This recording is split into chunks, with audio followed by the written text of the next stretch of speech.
Hi, good afternoon.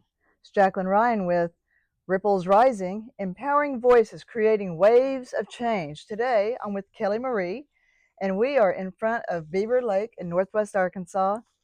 And I love to see the ripples on the lake. They're very mild today. We don't have high winds or anything, but hopefully, some of the conversations we have today might cause some waves of change. What do you think, Kelly Marie? Let's do it. Yeah, so I met Kelly just a couple of years ago. She hails from West Texas, a West Texas lady, and she's here in Northwest Arkansas.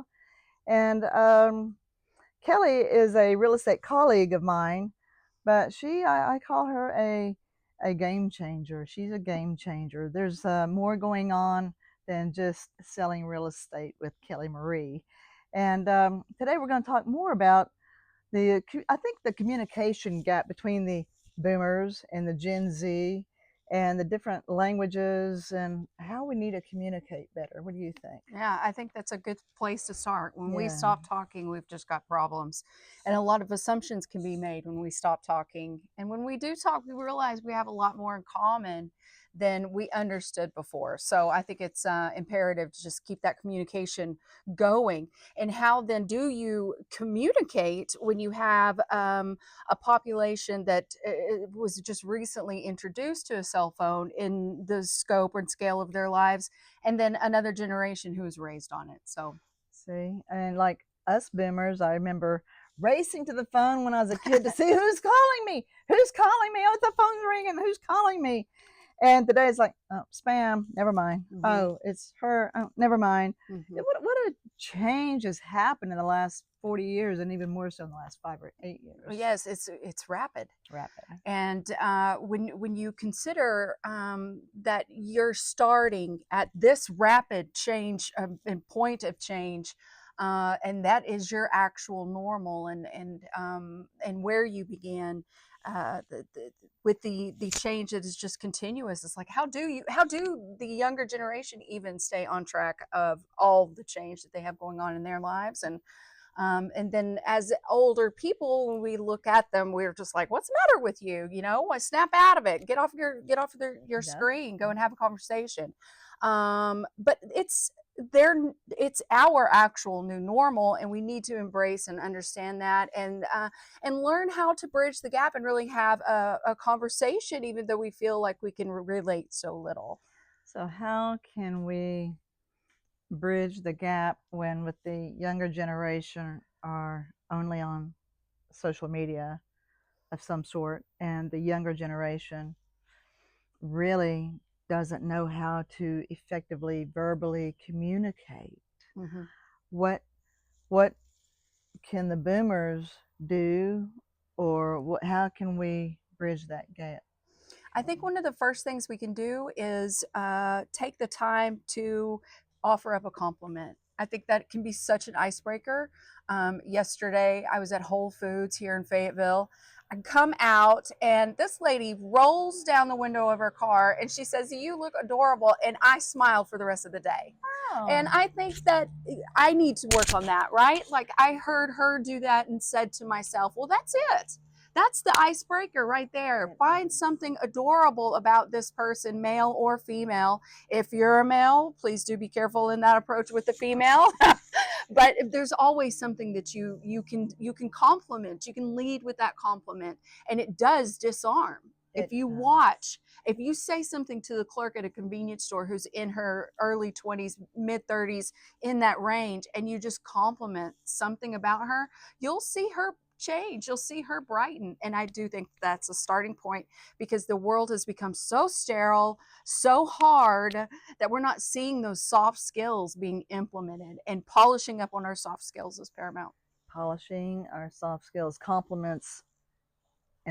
What something so simple, but we don't even think about because everybody is so wrapped up in Mm, everything that we are doing, me, and it's got to be about the other person, about you. mm-hmm. And to find a compliment like your naturally curly red hair um, is goes a long way. It does, and I guess that would help break the ice with the kids with the nose in the screen some, huh? Yes, I think so too.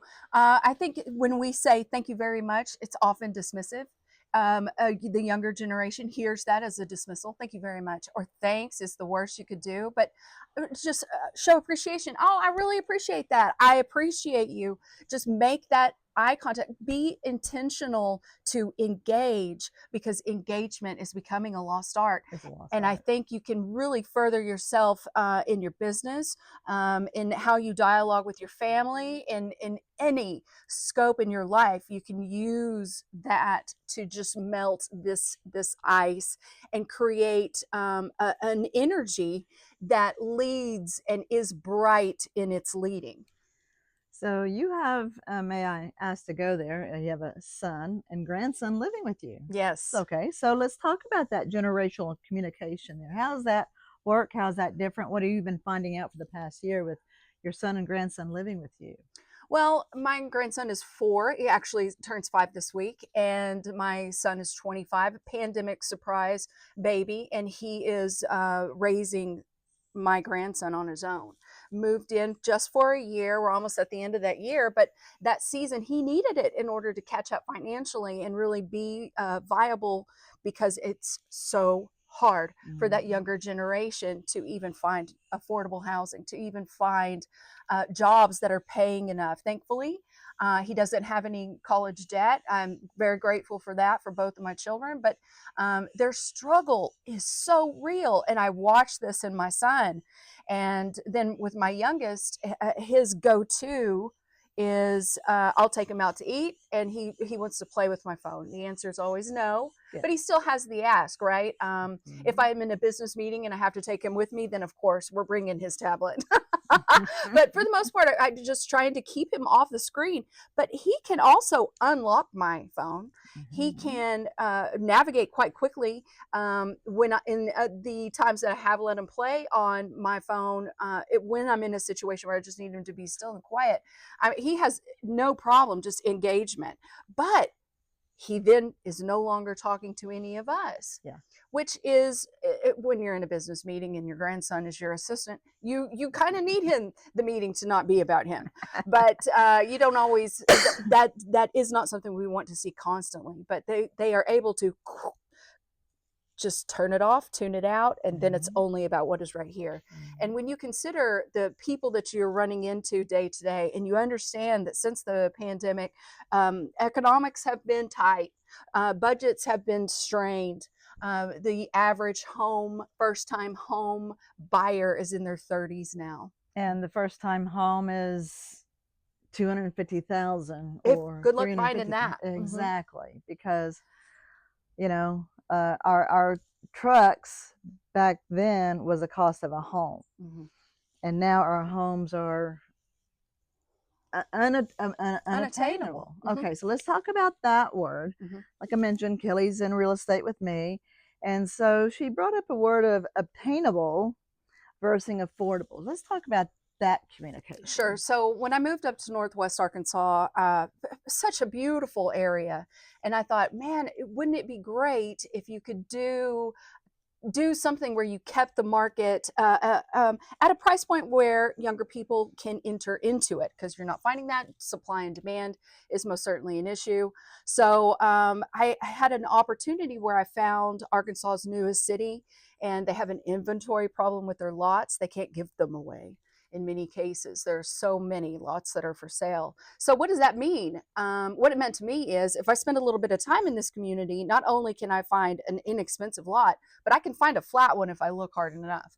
So once I've done that, then I can say, okay, I can make this affordable for a first time homeowner who is in his 20s, in her 30s, somewhere in through there, who is a slave to the rental market and not able to catch up and save up for that first down payment, etc., of one in which is of demand in our current situation. So you've got a land, an inventory problem, a surplus of land, we'll say. These lots are, anywhere from a third of an acre to a full acre. And man, if I take that and I've got sewer and water and everything at the street, I can make affordable housing. So I went to the Planning Commission. All of them are older. and the mayor was there, and word got out that I was coming and speaking on affordable housing. It was standing room only.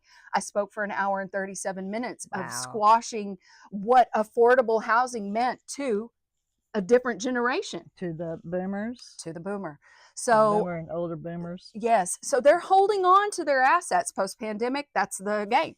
Hold on to my assets, keep my value. Do not let anything interfere with my values, because this world's looking a little bit different. So then you have these younger ones that are wanting, well, let me play, let me come in, let me play. And so the boomers fine with that, as long as you're coming in and you're building something equal to what they have. Yes. Or not to shanty. So affordable housing to them meant that at the time, Kamala Harris was running for president. It meant that I was working with Kamala Harris. I was bringing in busloads of immigrants. That was out on social media about you, wasn't it? Yeah, I had death threats because of the word affordable. Wow. But the guys working at the convenience store or anywhere around Holiday Island are like, man, good luck. This is something that we really need. So I understood after this hour and 37-minute presentation, just answering questions. People were picketing this. They were passing out flyers of this evil Kelly Marie.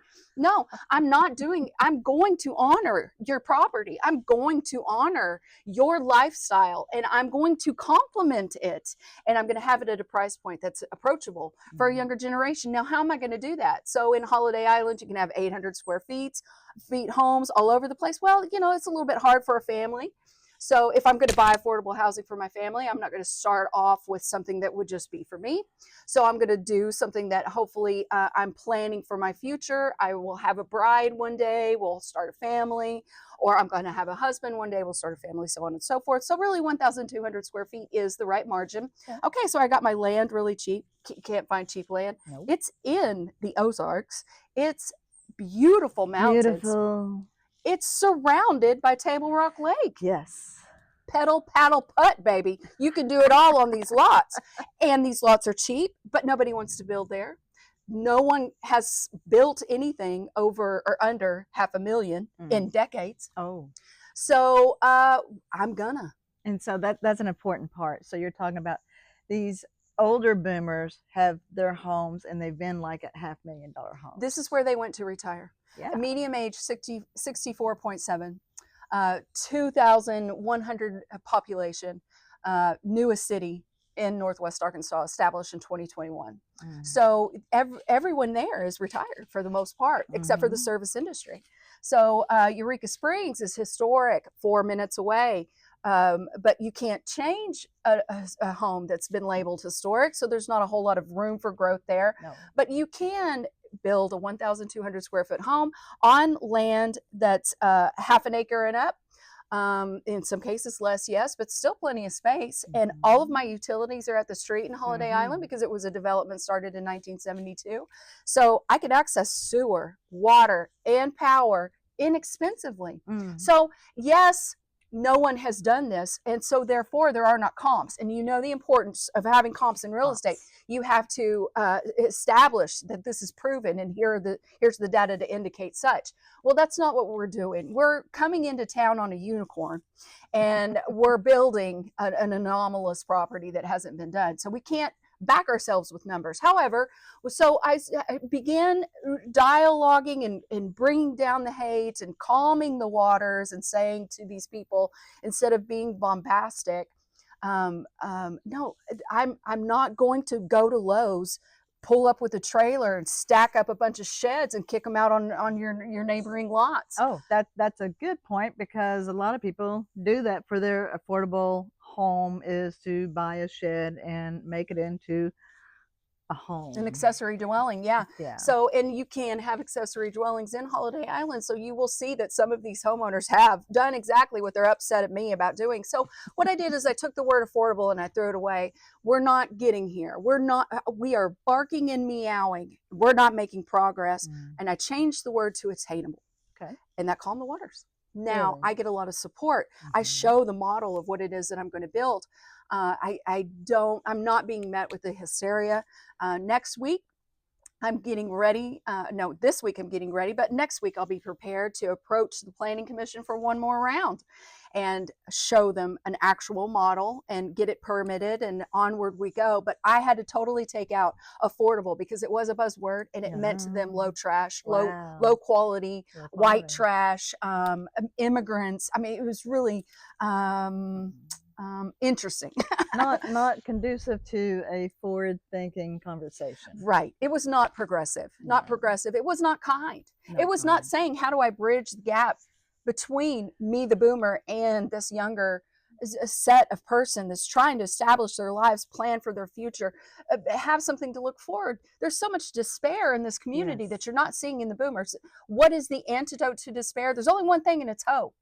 If Yes. you don't have hope, That's right. you are in despair. You gotta have And hope. we are seeing so much despair. So compliment them, tell them their hair looks cute. Man, you look like you're having a great day. Or that smile, I could see it the moment I walked in. Something, because there's so much despair in their lives. And how, when you turn on the television and there's change every day, so ubiquitous, how do you inspire hope within those babies that are struggling so darn Struggling. much? Yes. Yes. They as well as just as she mentioned, what pedal and Pedal, pedal, pedal, baby. pedal putt golf, Yep. paddle on the lake, Mm-hmm. canoeing, and pedal bicycles. Mm-hmm. Northwest Arkansas is very well known for Mm-hmm. like the bicycle mecca Mountain bike capital of the world. of the world, Mm-hmm. right here in Northwest Arkansas. I dare say, thanks to the Walton Yes, grandsons. yes, yes. This is Yes. true.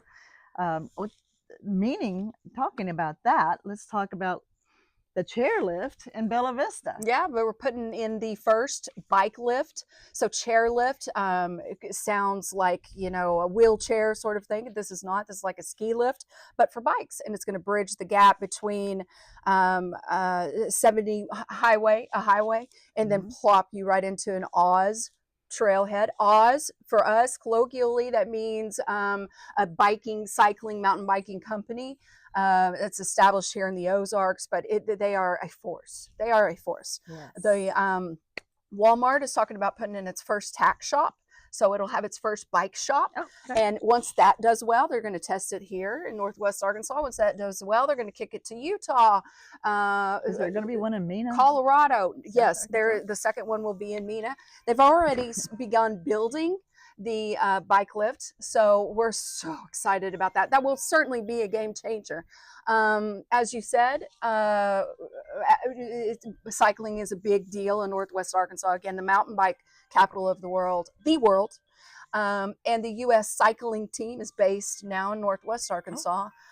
So really, they are encouraging a dynamic to which, instead of getting into your car to travel within the city, you're getting on your bike. And you're 7 minutes from downtown Bentonville, or you're 7 minutes from Walmart campus. And we have I call it the million dollar greenway, the Razorback Greenway, which runs from Bella Vista to south side of Fayetteville. Mm-hmm. So the layout in Northwest Arkansas is Fayetteville to the south, Springdale, Rogers, Bentonville to the north. And so Fayetteville is known for the University of Arkansas. Go Hogs. Maybe not this year. And then Springdale has Tyson's Chickens and JV Manufacturing, Cramalot, a lot of good big industries in Springdale. Rogers has a lot of heavy duty retail. In fact, Mrs. J.B. Hunt started Pinnacle Promenade Retail Shopping Center right there in Rogers.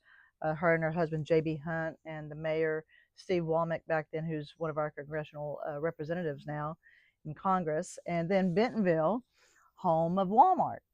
So Bentonville's population has grown from, like, I remember seeing it like at 19,000 when I arrived here, returned here in 2003. I guess Bentonville population is like 57,000 now in the city limits of Bentonville.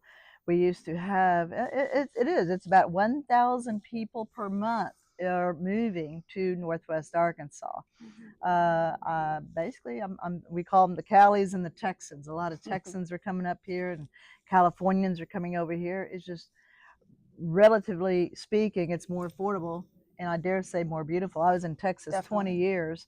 I miss Texas, but Arkansas is prettier. And I've met more Texans in Northwest Arkansas than I ever did in Dallas. This is true. This is very true. Yeah, it's one of the fastest growing communities in the U.S. and it's been tracking that way for several years now. So yeah, I'm optimistic that as long as we keep communicating, because Yes. once we stop communicating, that's where the tragedy of mankind begins. It is. We are meant to be social, whether we Social. like it or not. Yes. Whether we're an introvert or an extrovert, we're still drawn to people. What's this person doing? What's happening here? But when you take yourself outside of a screen, instead of looking to Facebook or Instagram or X to see what's happening in your immediate scope of influence. See? If their socks are not in your dryer, they're not your problem. Say that again. If their socks are not in your dryer, you can't change anything going on in their life. Okay. You're not their problem. You have no scope of influence on them. That's right. Yeah. So keep it simple. And in the meantime, be friendly to those around you. Stay away from politics. Stay away from the word affordable. Yeah. In certain circles, and let things be attainable for us all. Would you put your socks in my dryer, Kelly? I hope so. I would put my socks in your dryer. I might have a loose one in there, actually. Yeah, you might. Yep. Between these two places, it's very possible I've got one hiding somewhere. Yeah. Oh, funny. What else can we talk about? Let's talk more about, well, you as a single mother. Yeah. Raising two sons. Mm-hmm. That's still very common. Mm-hmm. Tell us, we've got just about 10 minutes left or less, about 5 or 6 minutes left. Tell us a little bit Thank you for that question. And that just gave me goosebumps. If I had not had the opportunity to buy the home to which I raised them for 17 years between the two as a single mother, I wouldn't have had the security that I had. We in West Texas, nothing grows with mesquite trees, oil wells, and children, and always a drought, always water an issue. I would put rocks in a Ziploc and put it in the tank of the toilet so that the tank would not use more water than what we could afford or than what we were allocated as a budget. Yeah. If I thought, okay, this year this is what my domestic output is going to be, but next year, man, that rent could go up, or any number of things. So that's a real thing. And then there's the psychological understanding of comfort that you get from actually owning your home. Even if you're making payments for it, you know this is going to be yours, and it's an appreciating asset. Mm-hmm. So you were in a home, not an apartment. Correct. Wow. Yeah. And do you think that really influenced your children being in a home instead of an apartment? I do. I think one of the things that I was concerned about is I wanted my home, to be where all the other kids came to hang out, so that I could hear, right? What kind of conversations were these knuckleheads having, or who's dating who? And, and in an apartment, man, it's a mini city. In most cases. And so you don't have control over who they're playing with. But not only that, there is a hive of people that you don't know their background. Yep. You don't know where they've been, what they're doing, what they've been convicted of or not. Yeah. And so I do feel like having my own insulated space and roof over them protected them. And I think I was able to steward over them with that fierceness and strength of knowing that I've got these walls taken care of and you're safe. You're safe. In fact, I used to say to you, my salutation was always, be safe, be safe. I've realized that the assumption, or not assumption, but the connotation, the pursuit of safety is actually harmful.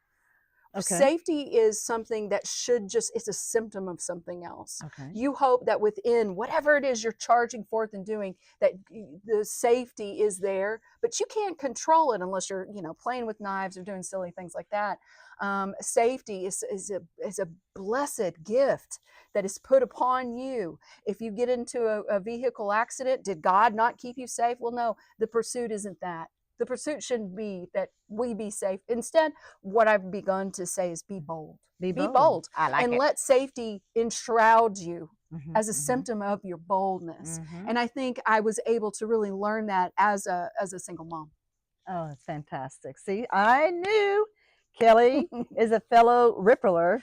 she's making a lot of ripples in Jackie, I'm Northwest honored to be Arkansas. here, and not to interrupt, but I feel I'm young, and you interview so many powerful women who have done so much more than me. So I'm honored that you would have me. I really am. As you can see, it's like glass out there, folks. She ain't making many ripples yet, but I'll get there. We're all going to get there. That's right. Empowering voices in creating waves of change. And Kelly's going to create a wave of change. It doesn't happen in a week, in a month. Yeah, amen. It will happen in her lifetime. We are actually on a timeline of about 18 months, not 3 or 4 years out, 18 months. And we're kind of in it together. And I'm excited for what she's tackling. I say tackle because I returned here to Northwest Arkansas. Yeah, I sold a piece of land and a lot in Holiday Island. It's like, but no, Kelly is going to be a game changer in this community. And so let me ask you, what is your game changer in your community? What are you doing to change your community? Thank you for this episode, Kelly. And like us, subscribe to the YouTube Ripples Rising, and we'll see you next time. Well, good afternoon. Welcome to Ripples Rising, empowering voices, creating waves of change. There are no waves this evening on the lake, on Beaver Lake. I want to do a real quick video clip here. This has been my dad and my stepmother's property for a very, very long time. There's some of my cows, their babies. I've got around 25 cows and about 15 babies right now, so they're coming on. So I'm doing this twofold. One, for my own self, and two, because I've been interviewing down here. I call it the lake house, and I'm gonna lose my outdoor studio because I'm selling this house on 5 acres to my stepniece, which is my stepmother's granddaughter. So like the beautiful red maple tree and the other trees turning yellow and gold, and it's time of change. Time of change. So we're in November, the last weekend of the beautiful fall foliage. This was the driveway with the carport. My dad and stepmother built this house like in 1972, right here on the point of Beaver Lake, and this is Friendship Creek. There's a 2-slip boat dock there that comes with the property. I call this the party barn. My dad and stepmother had a lot of fish fries, hosted fish fries out here. My father had been president of the Arkansas Cattlemen's Association, so they had a lot of parties out here. It's a very beautiful old magnolia tree. All these trees are what my dad and stepmother had planted. Beautiful magnolia tree. And these pine trees. We'll just go quickly through the house. I think it's just interesting. I've used this as an Airbnb the last 3 years. I had some long-term tenants in here, which were fantastic. And then some weekend Airbnbs. People just loved the popcorn ceiling and the, yes, paneling. It's so unique anymore. Make a left turn here. I had gotten rid of the pink and green carpet and put in this tile linoleum floor later. My stepmother loved pink, which I hate pink, but you see this was their main bedroom here. And it's a 3-bedroom, 2.5 bath, and each room has a sliding glass door to go out to the back patio. This is called an abalone shell. Very interesting and unique. And so this was the main bath. Notice the dandelion on the toilet lid. Pink towel in remembrance of my stepmother. Her and my father loved to go hunting. She was about as good a shot as he was, actually. This was her desk where she could sit here and work. And honestly, this is a picture of them. Yeah. They had a lot of fun. Hosted a lot of parties in this house. Everybody's always intrigued. Ta-da!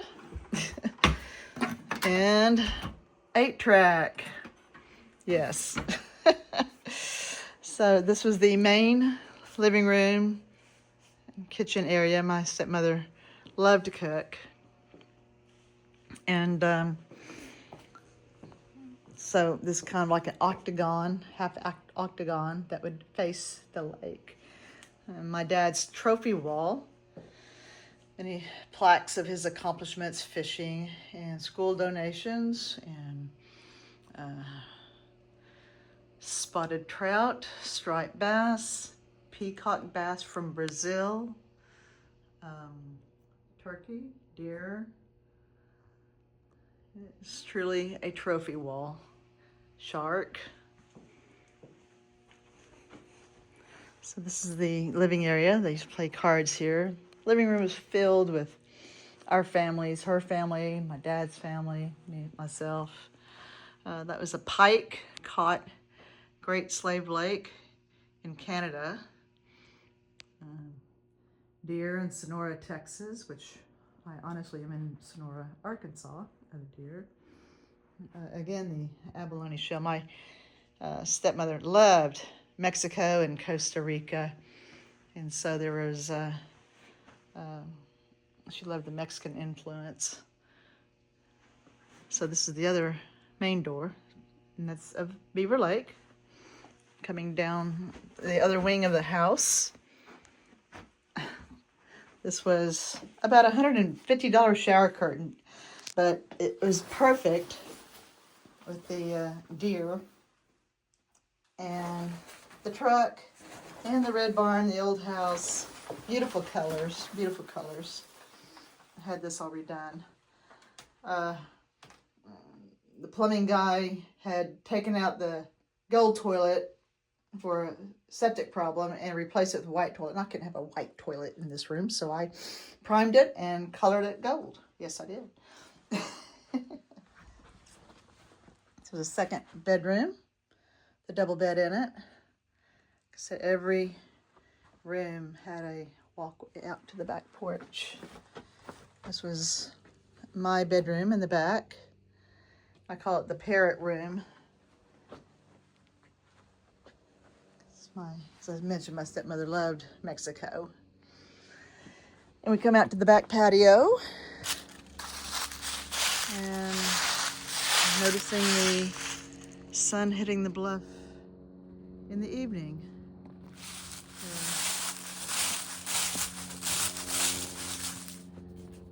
We have been filming with the backdrop. I'm going to miss this. I live on top of the hill.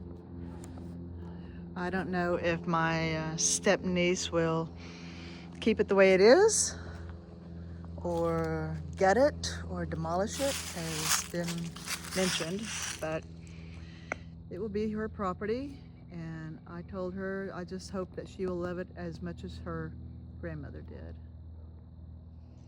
Yeah. And I was so excited a few years ago when I was going through the house and found this old yellow and orange tablecloth, heavy-duty vinyl with the yellow chairs. 70s, man. This is 70s. And you know, this is where I've been having my outdoor studio. Yeah. So, and okay, so once in a while in the episodes you'll hear that big bang. I call it the buzzard gun, because with these little baby calves, the black-headed buzzards or vultures come out and they want to be around these little live babies, and they are dangerous. So we set off this buzzard gun with a propane for it to build up. so it will shoot like a rifle and scare off the buzzards. And this was a sailfish my dad had captured, had caught on a line down in Pompano Beach, Florida, decades ago. So now you've got a real good idea of where I've been having our outdoor studio. And with seasons and time, things change. And so I don't know where I'll be hosting my future shows, but we all just keep rippling along and making changes, going with the flow, or causing wakes and ripples to make it a better world. Happy fall, y'all.